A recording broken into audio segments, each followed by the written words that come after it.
The gaming community can be very vocal about things they don't like.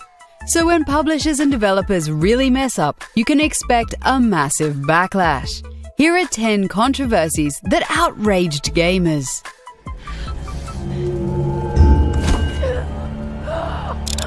That future starts right here, right now. Microsoft intended to be the first platform holder to usher in the new generation of HD gaming with the Xbox 360. In their rush to get to the market first, they made a box with serious overheating issues. This would often lead to total system failure, which became known as the Red Ring of Death.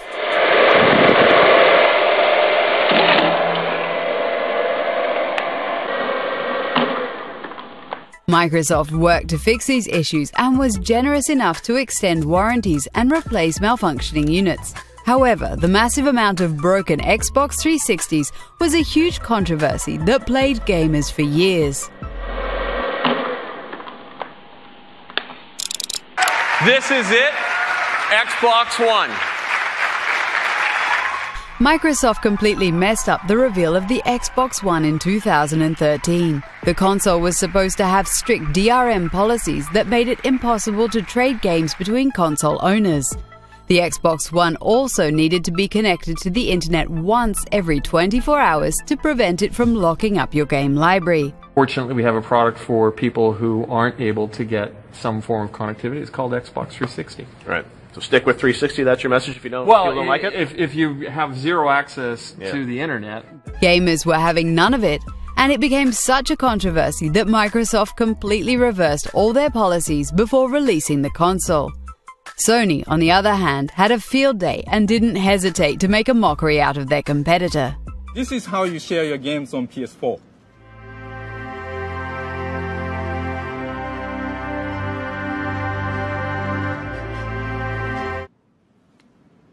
Thanks.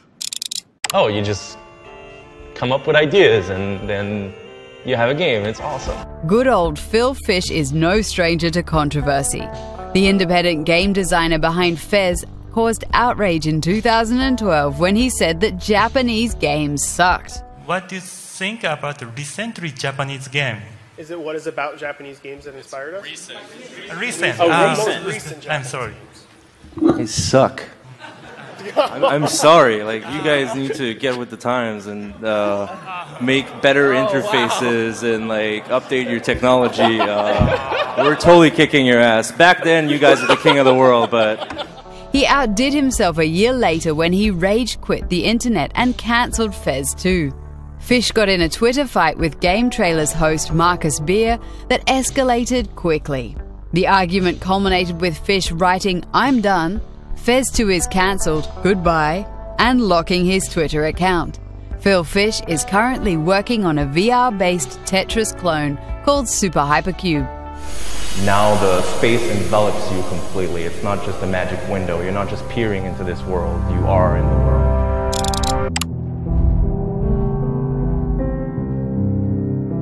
Has there ever been a bigger fan outrage than the controversy surrounding the end of Mass Effect 3?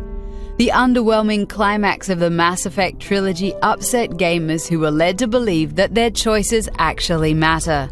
I'm getting that everywhere. It's a pain in the ass. BioWare had no choice but to respond by offering fans a little more closure with free DLC. They completely made good with the brilliant Citadel expansion a year later, in which Shepard and his crew got the goodbye they deserved. And I wouldn't trade it for anything.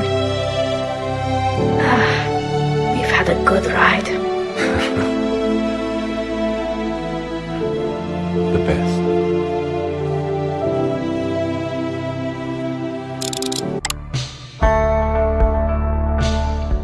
Nowadays, Gamergate has become something of a joke and the gaming industry has arguably improved. But back in 2014, it was serious business. The whole thing started when a female game developer was accused of sleeping with members of the gaming press in order to secure more attention for her game.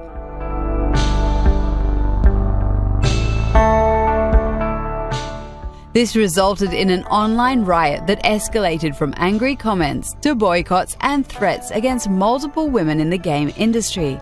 Which leads us to our next subject. All these visual designs are deliberate choices made by the developers, and they serve a specific purpose. They communicate to straight male players that these characters exist primarily as sex objects to be consumed. Anita Sarkeesian is one of the most controversial women in gaming today. Just mentioning her name is enough to evoke deep rage in some gamers.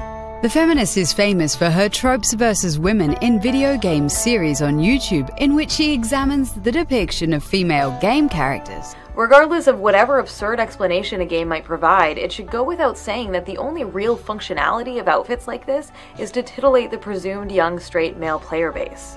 She quickly became the target of a hate campaign consisting of sexist harassment and online threats. Many of her enemies hold her responsible for what they view as the increasing influence of feminism on video game culture. Video game controversy doesn't get more heated than this. With all the fighting, running, and climbing these women have to do, dressing them in heels is clearly a decision rooted in sexualized aesthetic pleasure rather than believability. Before Anita Sarkeesian, it's safe to say that Jack Thompson was the most controversial person in gaming. Nobody fits the angry grandpa stereotype better than good old Jack. Fuck you! Fuck you! Everything was fine, and then you show up, and now we're dead! The lawyer has been doing legal battle with the very concept of video games since the late 90s, blaming them for causing real-world violence. The Grand Theft Auto series became his primary target until 2008, when Mr. Thompson was permanently disbarred, preventing him from practicing law ever again. Gamers around the world celebrated for days after hearing this news. Be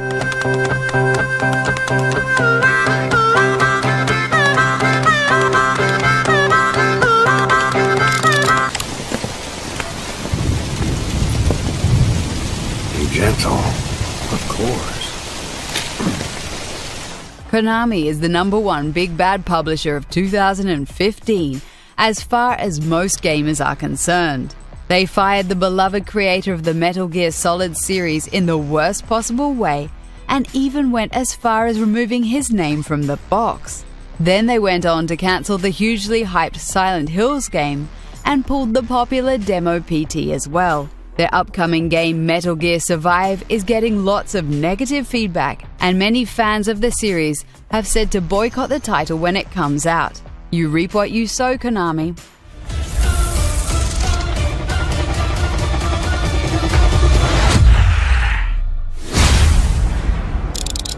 So my friends who are reporters tell me that there's absolutely nothing in the world that makes their editor's day like controversy and bad news.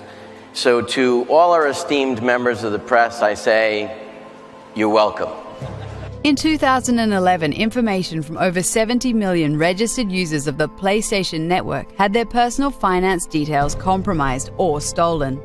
This epic fail by Sony outraged many gamers who were unable to use this service for 24 days and had to update their credit cards. Sony even had to explain themselves to the US House of Representatives. It was a mess that affected a lot of gamers, and Sony had to work hard at earning their trust again. 誠に申し訳ございませんでした。 They said sorry, gave away a bunch of free games, and completely overhauled their online security to prevent something like this from ever happening again. We are committed more than ever to making sure that the PlayStation Network experience is both entertaining and secure for everybody.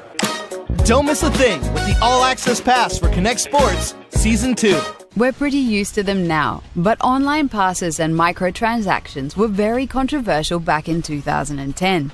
Gamers were outraged to find out that multiplayer content was being locked away behind an online pass.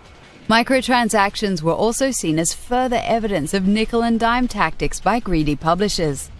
The days when you could just buy a game in a store and receive access to the entire experience are sadly gone forever.